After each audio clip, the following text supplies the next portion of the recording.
صدق الله العظيم. إن الله وملائكته يصلون على النبي يا أيها الذين آمنوا صلوا عليه وسلموا تسليما. اللهم صل على سيدنا مولانا محمد وعلى آل سيدنا مولانا محمد। জন্ম দিনের নবীজি না দেখিলেন বাবার মুখ, জন্ম দিনের নবীজি না দেখিলেন বাবার মুখ। 6 বৎসরের কালে নবীজি হারাইলেন মায়ের মুখ। আল্লাহুম্মা সাল্লি আলা সাইয়্যিদিনা মাওলানা মুহাম্মদ ওয়া আলা আলি সাইয়্যিদিনা মাওলানা মুহাম্মদ। বালাগাল উলা বিকামালিহি কাশাফাদ দুজা বিজামালিহি حسنت جميع خصاله صلوا عليه। चमकता रहे तेरे रोज़े का मंजर, सलामत रहे तेरे रोज़े का जाली। हमें भी आता हो शौक़ अबू ज़र, हमें भी आता हो जज़्बे बिलाली।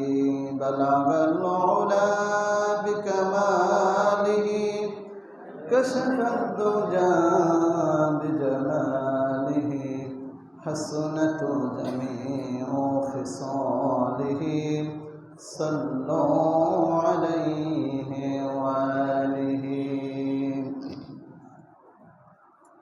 আলহামদুলিল্লাহ।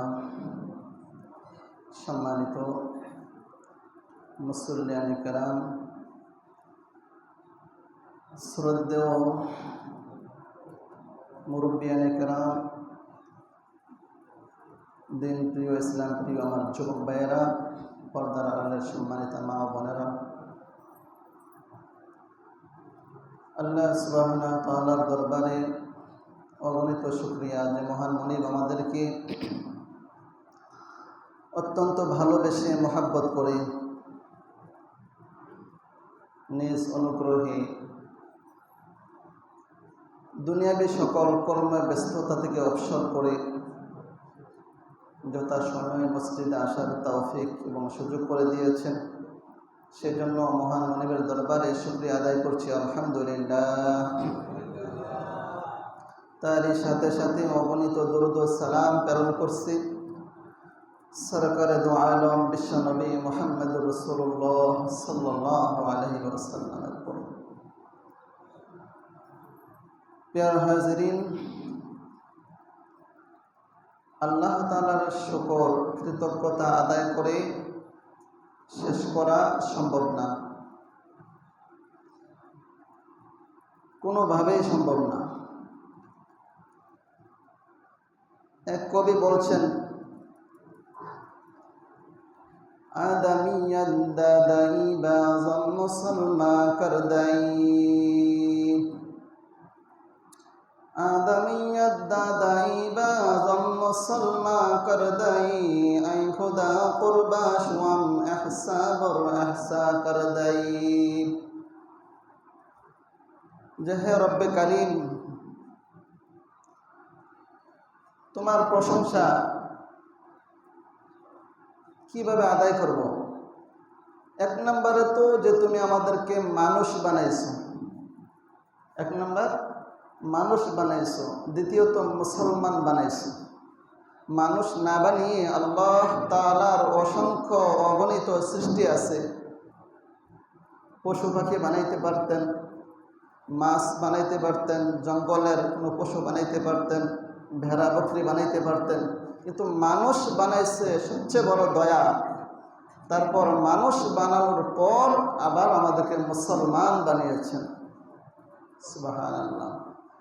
তারপর সকল নবীদেরও নবী, সকল নবীদেরও ইমাম, সকল রাসূলের ইমাম, আখিরি নবী, বিশ্ব নবীর উম্মত বানাইছেন।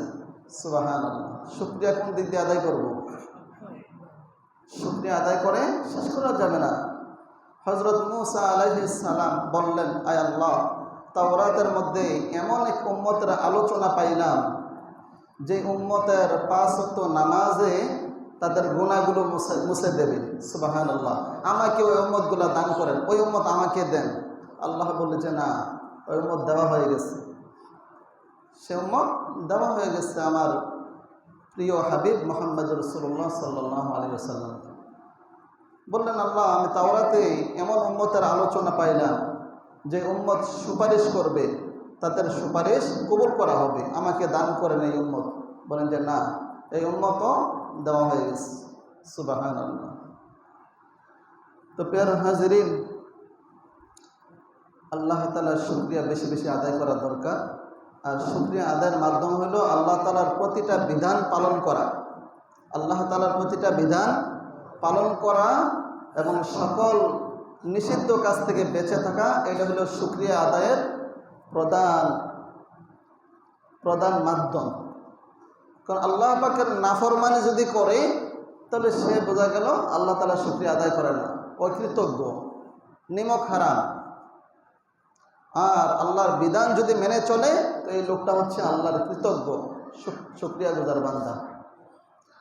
তো প্রিয় হাজিরিন, আমি কুরআনুল কারীম থেকে আয়াত তেলাওয়াত করেছি। আল্লাহ সুবহানাহু ওয়া তাআলা বলছেন, হ্যাঁ, আল্লাহ তাআলা বলছেন, ওয়া আনফিকু মিম্মা রাযাকনাকুম মিন ক্বাবলি আন ইয়াতিয়া আহাদাকুমুল মাউত। আমি তোমাদেরকে যে অর্থ সম্পদ দিয়েছি, মাল ও দৌলত দান করেছি, সেগুলো থেকে ব্যয় করো। কখন ব্যয় করবে? আন ইয়াতিয়া আহাদাকুমুল মাউত, মৃত্যু আসার আগে আগে। কখন? মৃত্যু আসার আগে আগে। জান্নাতের মধ্যে, জান্নাতের গেটের মধ্যে কয়েকটা লেখা থাকবে। এর মধ্যে একটা লেখা থাকবে যে আল্লাহ তাআলা আমাদের সাথে যা ওয়াদা করেছেন আমরা যথাযথভাবে সেগুলো পেয়েছি। আর দুনিয়া থেকে যেগুলো আগে আমরা পাঠাইছি, দান করেছি, লাভবান হয়েছি। আর যেগুলো রেখে এসেছি আমাদের নোকসান হয়ে গেছে, আমাদের ক্ষতি হয়ে গেছে, আফসোস করবে। যেগুলো সম্পদ আগে পাঠাইছি সেগুলো আমরা যথাযথভাবে পেয়েছি, লাভবান হয়েছি। আর যেগুলো রেখে এসেছি এতে আমরা ক্ষতিগ্রস্ত, আমাদের নোকসান হয়ে গেল। কথা বোঝা যাচ্ছে? তাহলে আপনার আমার যেই সম্পদ আছে, যেগুলো পাঠাইলাম সেগুলো জান্নাতে পাওয়া যাবে এবং লাভবান, আর যেগুলো রেখে গেলাম সেগুলো নোকসান, ক্ষতি। তো প্রিয় হাজিরিন, আল্লাহ তাআলা বলছেন, ওয়া আনফিকু মিম্মা রাযাকনাকুম মিন ক্বাবলি আন ইয়াতিয়া আহাদাকুমুল মাউত। মৃত্যু আসার আগে আগে তোমরা খরচ করো আল্লাহর পথে। যখন মৃত্যু চলে আসবে তখন বান্দা আফসোস করবে আর বলবে, ফায়াকুল রাব্বি লাউলা আখখারতানি ইলা আজালিন করিব, যে আমাকে একটা দিন দেন না, একটু সময় দিয়ে দেন না, আমি দান করব। আমাকে আর একটু সুযোগ দিয়ে দিলে আমি দান করব।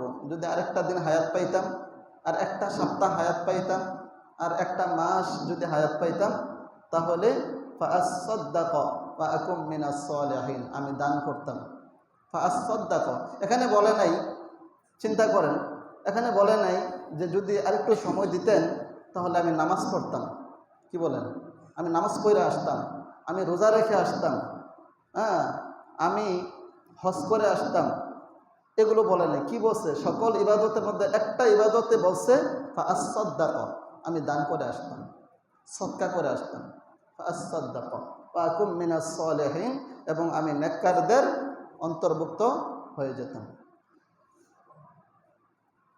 কিন্তু সুযোগ আর দেওয়া হবে না। ওয়ালান ইউআখিরাল্লাহু নাফসান ইযা জাআ আজালুহা, তখন বলা হবে যে না, তোমার নির্দিষ্ট সময় যেহেতু চলে আসে, আর সুযোগ নাই। অনেক সময় তোমাকে দেওয়া হয়েছে, 60 বছর 70 বছরের হায়াত দেওয়া হয়েছে, সুযোগ ছিল, অনেক অনেক ছিল। তোমার কাছে মসজিদের কথা বলা হয়েছে, মাদ্রাসার কথা বলা হয়েছে, বিভিন্ন অভাবের লোকের কথা বলা হয়েছে, তুমি দেও নাই, তখন দেও নাই, তুমি মুখ ফিরাই নিছো। সুযোগ ছিল, তখন দেও নাই। এই 60 বছর 70 বছরের জিন্দিগি কোথায় ব্যয় করছো? চাষটলের মধ্যে বসে বসে তো অনেক, প্রতিদিন 2 ঘন্টা করে কাটাইছো। প্রতিদিন 2 ঘন্টা কাটাইলে তা মাসে 60 ঘন্টা সময় তুমি চাষটলের মধ্যে কাটাইছো। টেলিভিশনের সামনেও কাটাইছো, বন্ধু বান্ধবের আড্ডায় বসে অনেক সময় কাটাইছো। ওয়ালান ইউআখিরাল্লাহু নাফসান ইযা জাআ আজালুহা, এখন আর সুযোগ দেওয়া হবে না। কথা বুঝে আসছে? হযরত আলী রাদিয়াল্লাহু তাআলা আনহু, রাসূল কারীম সাল্লাল্লাহু আলাইহি সাল্লামের মেয়ের জামাই। কেমন? আলী রাদিয়াল্লাহু তাআলা আনহু একদিন ইফতার করতে বসছে। ওনার সামনে একটা রুটি, হযরত হাসান রাদিয়াল্লাহু তাআলা আনহুর সামনে একটা রুটি, হুসাইন রাদিয়াল্লাহু তাআলা আনহু তার সামনে একটা রুটি, মা ফাতেমাতুজ জোহরা রাদিয়াল্লাহু তাআলা আনহা তার সামনে একটা রুটি।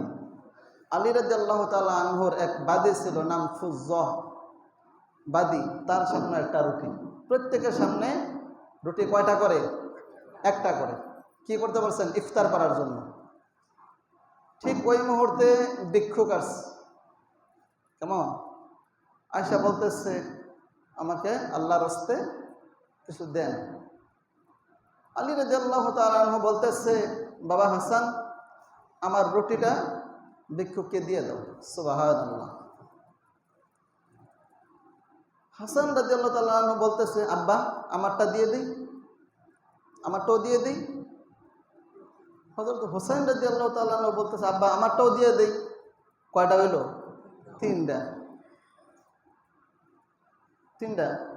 ফাতেমা রাদিয়াল্লাহু তাআলা আনহা বলতেছে, বাবা হাসান হুসাইন, তোমরা দানশীলতা শিখছো আলী রাদিয়াল্লাহু তাআলা আনহুর কাছ থেকে, তোমার বাবার কাছ থেকে, আর আমি ফাতেমা দানশীলতা শিখছি বিশ্বনবীর কাছ থেকে। সুবহানাল্লাহ। তোমরা দান করতেছো, তোমরা দানশীলতা শিখছো, সাকাওয়াত শিখছো তোমাদের পিতা আলীর কাছ থেকে, আর ফাতেমা দানশীলতা শিখছে তার পিতা বিশ্বনবী মুহাম্মদুর রাসূলুল্লাহ সাল্লাল্লাহু আলাইহি ওয়াসাল্লামের কাছ থেকে। আমারটাও দিয়ে দাও। কয়টা হলো? 4টা। তার যে বাদী ছিলেন ফুজ্জা, তিনি বলতেছেন, হ্যাঁ সাহেবজাদা হাসান, সাহেবজাদা হুসাইন, পরবর্তী ইতিহাস লিখবে যে ওই দিন যেদিন আলী এবং তার পরিবারের লোকেরা ইফতার করতে বসে তাদের রুটিগুলা ভিক্ষুককে দিয়ে দিচ্ছে, ওই দিন ইতিহাস লিখবে আলীর বাদী ফুজ্জা দেয় নাই, দান করে নাই। আমার রুটিটাও আল্লাহর জন্য ভিক্ষুককে দিয়ে দাও। সুবহানাল্লাহ। কয়টা হইল? 5টা। সবগুলো ভিক্ষুককে দিয়ে দিলেন। তাইলে আল্লাহর প্রতি অগাধ প্রেম ভালোবাসা থাকার কারণেই তারা তাদের সম্পূর্ণটাই দিয়ে দিতে পারছে। সুবহানাল্লাহ। আমরা হলে কি করতাম? আমরা হলে কি দিতাম? সারাদিন রোজা রাখা একটা রুটি নিয়ে বসছি, আল্লাহর রাস্তায় মাফ করো, অন্যদিকে যাও। আমরা তো এটাই বলি, আল্লাহর রাস্তায় মাফ করো, ঠিক না? তো প্রিয় হাজিরিন, এটা একমাত্র আল্লাহর প্রেম ভালোবাসার কারণেই তারা সব কিছু উজাড় করে দিয়ে দিচ্ছে। মালিক ইবনে দিনার রহমাতুল্লাহি আলাইহি, তিনার ব্যাপারে ঘটনা আছে কিতাবের মধ্যে, যে এক ভিক্ষুক আসছে, তো টুকরির মধ্যে খেজুর ছিল, খেজুরের টুকরি। তো বিবিকে বললেন যে খেজুরের টুকরিটা পাঠাই দাও। তুমি খেজুর ঢেলে অর্ধেক খেজুর ভিক্ষুককে দিয়ে দিলেন। কতটুকু? অর্ধেক দিয়ে বাকি টুকরিটা যখন ঘরে পাঠাইলেন, বিবি ওইটা নিয়ে আসছে, টুকরি নিয়ে আসছে। তো উনি বলতেছে, কি আশ্চর্য, মালিকের কাছে কেউ অর্ধেক হাদিয়া পাঠায় এটা কিভাবে সম্ভব? সুবহানাল্লাহ। মালিকের কাছে অর্ধেক হাদিয়া পাঠায় এটা কিভাবে সম্ভব? তখন মালিক ইবনে দিনার রহমাতুল্লাহ আলাইহি ভিক্ষুককে ডেকে সবগুলো খেজুর তাকে দিয়ে দিলেন। সুবহানাল্লাহ। আল্লাহর প্রতি প্রেম এবং ভালোবাসা, তাদের এই কথা বদ্ধমূল হয়ে গেছে অন্তরের মধ্যে যে আমি যা দেই আল্লাহর জন্য তা পরিপূর্ণভাবে আমি জান্নাতে পাবো। সুবহানাল্লাহ। শুধু পাবো না, মাসালুল লাযীনা ইউনফিকুনা আমওয়ালাহুম ফী সাবিলিল্লাহি কামাসালি হাব্বাতিন, যারা দান করে দানের উদাহরণ হচ্ছে কেউ যদি 1 টাকা দান করলো তাহলে সেটা আল্লাহ তাআলা বাড়াইতে বাড়াইতে বৃদ্ধি করতে করতে করতে করতে 700 গুণ পর্যন্ত বৃদ্ধি করবেন। সুবহানাল্লাহ। তার উদাহরণ দিয়েছেন মাসালুল লাযীনা ইউনফিকুনা ফি সাবিলিল্লাহ, কেউ যদি আল্লাহর রাস্তায় খরচ করে তো তার উদাহরণ হচ্ছে একটা বীজ জমিনের মধ্যে লাগানোর পর সেখান থেকে একটা গাছ উঠলো, গাছ ওঠার পর সেখান থেকে একটা শীষ, তার মধ্যে 7টা ছড়া। কটা ছড়া? 7টা। প্রত্যেকটার মধ্যে 100 করে দানা। কতটা? 100টা। তাহলে কত হইল? 700 গুণ। এই আয়াতের মধ্যে আল্লাহ তাআলা বলছেন যারা আল্লাহর রাস্তায় খরচ করে তাদের উদাহরণ হইল যে একটা বীজ বপন করলে সেখান থেকে একটা গাছ উঠলো, সেখান থেকে একটা ছড়ার মধ্যে 7টা ছড়া, প্রত্যেকটার মধ্যে 100 করে দানা, তাহলে 700 দানা। এই 700 পর্যন্ত আল্লাহ তাআলা বর্ধিত করবেন। সুবহানাল্লাহ। তো প্যারা হাজিরিন, সেই জন্য রাসূল করিম সাল্লাল্লাহু আলাইহি ওয়াসাল্লাম বলছেন যে আমাকে যদি একটা উহুদ পাহাড়, স্বর্ণের উহুদ পাহাড় দেওয়া হয়, উহুদ পাহাড় পরিমাণ স্বর্ণ দেওয়া হয় তো 3 রাত্র অতিবাহিত হইতে না হইতেই সবগুলো আমি আল্লাহ রাস্তায় বিলিয়ে দেব। সুবহানাল্লাহ। তবে হ্যাঁ, ঋণের জন্য হয়তো কিছু রাখবো, যদি ঋণ থাকে, এছাড়া সবগুলা আল্লাহ রাস্তায় বন্টন করে দেবে। কি বলেন? উহুদ পাহাড় সমান স্বর্ণের মালিক হইলে আমরা কি করব? সব দান করে দেব? সামান্য কিছু, কত দান করবো? সবটুকু রাখা সামান্য কিছু দান করবো। আমরা তো অল্প সীমিত দান করি, সবটুকু সম্ভব না। প্যার হাজিরিন, আল্লাহ তাআলা যখন দুনিয়া বানাইছে, দুনিয়া বানানোর পর দুনিয়া হেলতেছে, ফেরেশতারা বললেন আল্লাহ এই কি বানাইলেন? দুলতেছে দুলতেছে দুলতেছে, এটা নড়াচড়া করে। তো আল্লাহ তাআলা ফাখালাকাল্লাহুল জিবাল, আল্লাহ তাআলা পাহাড় বানাইলেন। পাহাড় বানানোর পর পাহাড়গুলোকে পেরেক হিসাবে দুনিয়াতে রেখে দিলেন। পৃথিবীর নড়াচড়া বন্ধ, থেমে গেল। সুবহানাল্লাহ। তো ফেরেশতারা বললেন হাল আজাবা, যে এর সাথে আশ্চর্য কোনো সৃষ্টি আছে নাকি? এত বড় পাহাড় বানাইলেন, পাহাড় রাখার পর দুনিয়া থেমে গেল, পাহাড়ের চাইতে শক্তিশালী কোনো কিছু আছে নাকি? তো আল্লাহ তাআলা সৃষ্টি করলেন ফাখালাকাল্লাহুল হাদিদ, লোহা সৃষ্টি করলেন। হ্যাঁ, পাহাড়ের চাইতে শক্তিশালী হচ্ছে লোহা। এই বিশাল বড় বড় পাহাড়কে লোহা দিয়ে কেটে কেটে শেষ করে দেওয়া হয়। কাটা হয় না? পাহাড় কি দিয়ে কাটে? লোহা দিয়ে। তাহলে লোহা শক্তিশালী পাহাড়ের চাইতে। সুবহানাল্লাহ। তো ফেরেশতা বললেন তে লোহার চাইতে কোনো শক্তিশালী আরো কোনো আপনার সৃষ্টি আছে নাকি? তখন আল্লাহ তাআলা সৃষ্টি করলেন ফাখালাকাল্লাহুন নার, আগুন সৃষ্টি করলেন। হ্যাঁ, লোহার চেয়ে শক্তিশালী হইল আগুন। আগুনের মধ্যে লোহাকে দিলে আগুন লোহাকে গালাইয়া দিবে, গলাইয়া ফেলবে। কেমন? লোহা গলে যায় আগুনের মধ্যে দিলে, তাইলে আগুন শক্তিশালী। তখন বললেন যে আগুনের চাইতেও শক্তিশালী আপনার কোনো সৃষ্টি আছে নাকি? তখন আল্লাহ তাআলা বললেন ফাখালাকাল্লাহুল মা, হ্যাঁ, আগুনের চাইতে শক্তিশালী হইল পানি। কি? পানি। যত বড় আগুন হোক, পানি দিলে আগুন শেষ। ফেরেশতা বললেন এর চাইতে শক্তিশালী আর কি আছে? পানির চাইতে শক্তিশালী। তখন আল্লাহ তাআলা বললেন ফাখালাকাল্লাহুল হাওয়া, যে এর চাইতে বেশি শক্তিশালী হইল বাতাস। কি? বাতাস। বাতাস পানিকে উড়াইয়া আকাশে নিয়ে যায়। আবার টন টন অনেক বড় বৃষ্টি মেঘমালাকে বাতাস ধাক্কাইয়া এক অঞ্চল থেকে আরেক অঞ্চলে নিয়ে যায়। তাহলে সবচেয়ে বড় শক্তিশালী কি হইল? বাতাস। পাহাড় শক্তিশালী, পাহাড়ের চেয়ে শক্তিশালী হইল লোহা, লোহার চেয়ে শক্তিশালী আগুন, আগুনের চেয়ে শক্তিশালী পানি, পানির চেয়ে শক্তিশালী বাতাস। এখন ফেরেশতা বললেন বাতাসের চাইতে শক্তিশালী আর কি আছে? তাহলে বোঝা গেল পৃথিবীর মধ্যে সবচেয়ে শক্তিধর জিনিস হইল বাতাস। তো আল্লাহ তাআলা বললেন এর চাইতে শক্তিশালী জিনিস হইল ইদা তাসাদ্দাকা বিয়ামিনিহি, যখন কোনো বান্দা ডান হাতে দান করে, আলাম তা'মাল শিমালুহু, তার বাম হাত টের পায় না, এই দানটা হইল বাতাসের চাইতে শক্তিশালী। সুবহানাল্লাহ, কথা বুঝা আসছে? কত বড় দামি জিনিস যে এতগুলা বড় বড় সৃষ্টি সবগুলাকে হার মানাইয়া দিল দান সদকা। এবং এই হাদিসের মধ্যে আসছে যে বান্দা যখন দান করে তো এই দান বিপদকে এইভাবে দূর করে দেয় যেভাবে পানি আগুনকে নিবাইয়া দেয়। সুবহানাল্লাহ, বালা মুসিবত এমনভাবে দূর করে দেয় যেভাবে পানি আগুনকে নিবাইয়া দেয়। তো সেজন্য প্রিয় হাজিরিন, এই দান আমরা অল্প স্বল্প করে যা দিতেছি, যা এই পর্যন্ত আমাদের হায়াতের জিন্দিগিতে এই পর্যন্ত আমরা যা দিয়ে আসছি, এতে আমরা সন্তুষ্ট কিনা আল্লাহর প্রতি? সবাই খুশি আছি কিনা? না দান করার কারণে মন খারাপ? দান করলে কি কমে যায় সম্পদ? কখনো কমে না, বরঞ্চ বৃদ্ধি পায়, মালে বরকত হয়। প্রিয় হাজিরিন, মুত্তাকিনদের গুনাগুণ বর্ণনা করতে গিয়ে আল্লাহ তাআলা বলছেন আল্লাযীনা ইউনফিকুনা ফিস সাররাই ওয়াদ দাররাই ওয়াল কাযিমিনাল গায়যা ওয়াল আফিনা আনিন নাস, যে মুত্তাকিন হচ্ছে তারা যারা সচ্ছল অবস্থায়ও আল্লাহর রাস্তায় খরচ করে, অসচ্ছল অবস্থায়ও আল্লাহর রাস্তায় খরচ করে, কম থাকলেও খরচ করে, বেশি থাকলেও খরচ করে, চাকরি থাকলেও দান করে, চাকরি না থাকলেও দান করে, অভাবে থাকলেও দান করে, স্বাবলম্বী হইলে তখনও দান করে, সর্ব অবস্থায় তারা আল্লাহর রাস্তায় দান করে। তারা হচ্ছে মুত্তাকি। আল্লাযীনা ইউনফিকুনা ফিস সাররাই ওয়াদ দাররা। এই আয়াতের শেষে বলছেন ওয়াল কাযিমিনাল গায়যা ওয়াল আফিনা আনিন নাস, যারা রাগকে হজম করে, যারা রাগকে হজম করে তারা মুত্তাকি। এই গুণাগুণ আসেনি আমাদের মধ্যে? রাগ হজম করা এটা মুত্তাকিদের গুণ, রাগ নিয়ন্ত্রণ করা।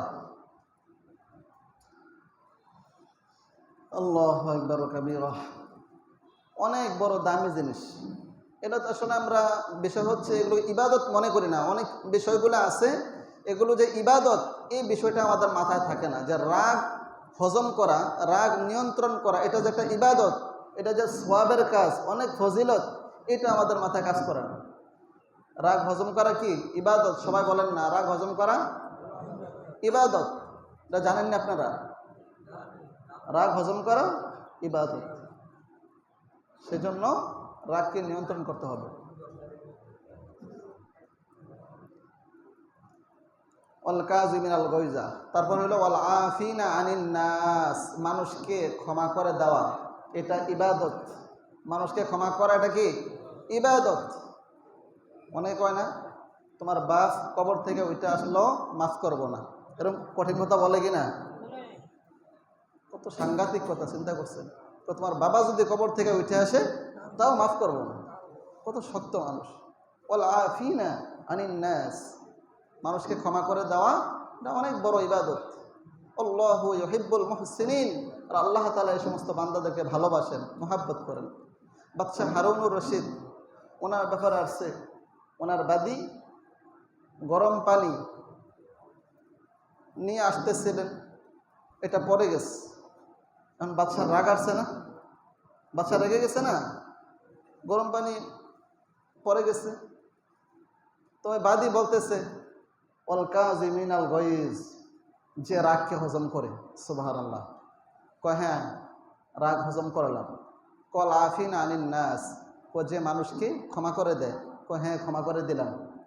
তারপর বলতেছে, বাদী বলতেছে আল্লাহু ইউহিব্বুল মুহসিনিন, আল্লাহ তাকে ভালোবাসি, আমি তোমাকে মুক্ত করে দিলাম। সুবহানাল্লাহ, সুবহানাল্লাহ। তো প্রিয় হাজিরিন, এই সামাজিকভাবে আমরা এই বিষয়গুলোকে ইবাদত মনে করি না, যে এই কাজটা করলে আল্লাহ সন্তুষ্ট হবে, আল্লাহ রাজি হবে, আল্লাহ আমার প্রতি দয়া করবেন, আল্লাহ আমাকে মাফ করবেন, এটা যে ইবাদত, এইটি আমরা মনে করি না। সেজন্য এক হাদিসের মধ্যে আসছে, আল্লাহ রাসূল সাল্লাল্লাহু আলাইহি ওয়াসাল্লাম সাহাবায়ে কেরামকে বললেন যে আমাদের মজলিসের পাশ দিয়ে এক ব্যক্তি যাবে, যে তোমরা যদি জান্নাতি মানুষ দেখতে চাও, খেয়াল করেন জান্নাতি মানুষ, তাহলে দেখবা কিছুক্ষণ পরে একটা লোক এদিক দিয়ে যাবে।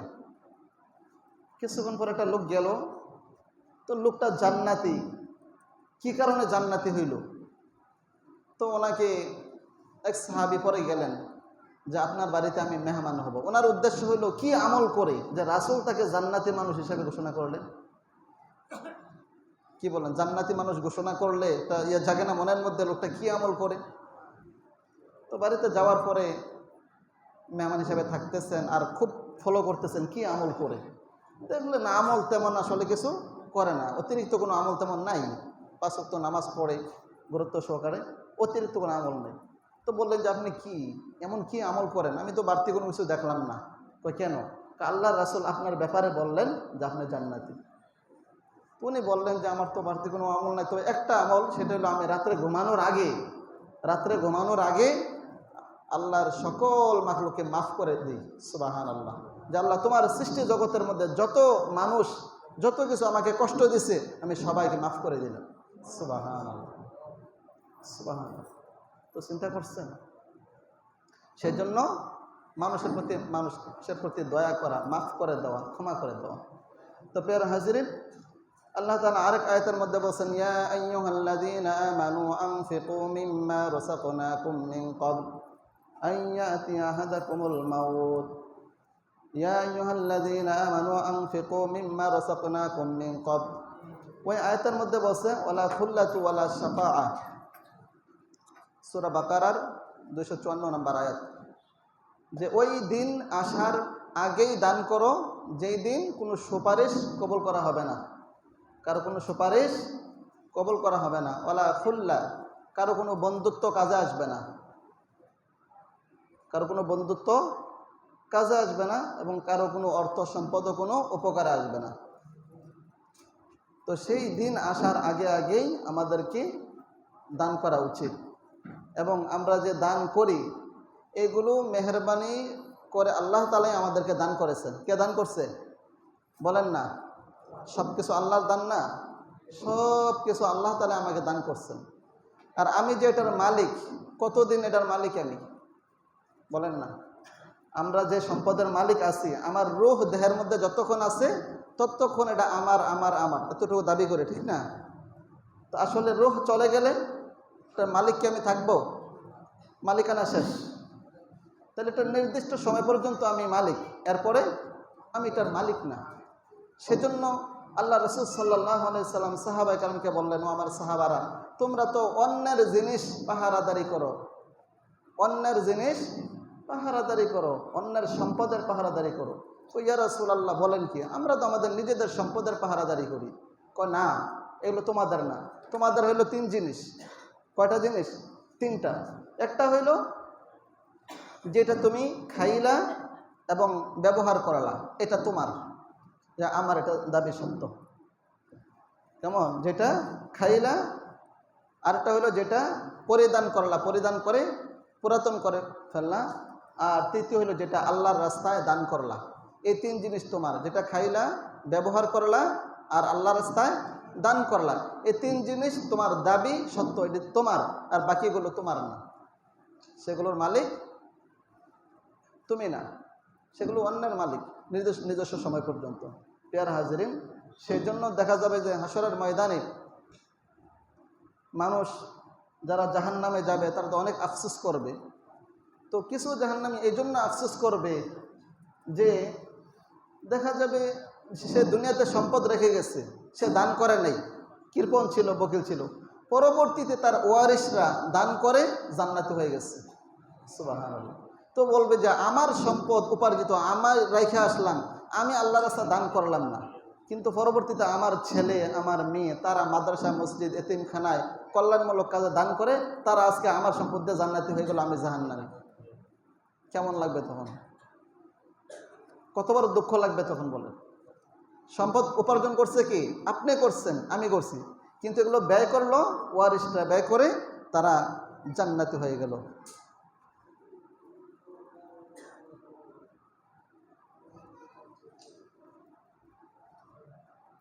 ঠিক না? তো সেই জন্য আরেক হাদিসের মধ্যে আছে, যারা মসজিদ বানাবে, পৃথিবীর মধ্যে সবচেয়ে দামি জায়গা হলো মসজিদ। কোন জায়গা? পৃথিবীর সবচেয়ে শ্রেষ্ঠতম জায়গা কোনগুলা? মসজিদ। আর নিকৃষ্ট জায়গা কোনগুলা? বাজার। এটা তো আপনারা জানেন হাদিসটা সবাই। তাহলে এ বোঝা গেল এর চেয়ে উত্তম জায়গা আর নাই। এবং মসজিদে যারা ঢোকে তারা হলো আল্লাহর, সরাসরি আল্লাহর মেহমান। তারা কি? আল্লাহ পাকের মেহমান। সুবহানাল্লাহ। তো পেয়ারা হাজরিন, হাদিসে পাকের মধ্যে আছে যারা মসজিদ বানাবে, তাদের জন্য আল্লাহ তাআলা জান্নাতে ঘর বানাবে। সুবহানাল্লাহ। মান বানাল্লাহু মসজিদান কামান বানাল্লাহু লাহু বাইতান ফিল জান্নাহ। যে দুনিয়াতে মসজিদ বানাবে, জান্নাতে তার জন্য আল্লাহ তাআলা ঘর বানাবে। এখন বলবেন যে একা তো মসজিদ বানানোর তৌফিক আমার নাই, সামর্থ্য নাই। তাহলে আপনার সামর্থ্য অনুযায়ী আপনি যতটুকু করবেন সেটার জন্য আল্লাহ তাআলা আপনার জান্নাতের ব্যবস্থা করবে। সুবহানাল্লাহ। তো সেই জন্য এই মসজিদ তো আপনাদের দানের মাধ্যমে এই পর্যন্ত আসছে, ঠিক না? আপনারা যদি দান না করতেন তাহলে কি এই পর্যন্ত মসজিদ হইতো? হইতো না। আপনাদের সম্পদের দ্বারাই, আপনাদের মাল খরচ করার দ্বারাই এই পর্যন্ত এসেছে। এবং বাকি কাজ আমাদের রয়ে গেছে। মৌলিক কাজ তো শেষ, এখন অল্প কিছু কাজ আমাদের রয়েছে, সেটা হলো রং করা আর হলো টাইলসের কাজ, এগুলো বাকি রয়েছে আর কি। তো সেই জন্য এখন কোনো কালেকশন করব না, আপনারা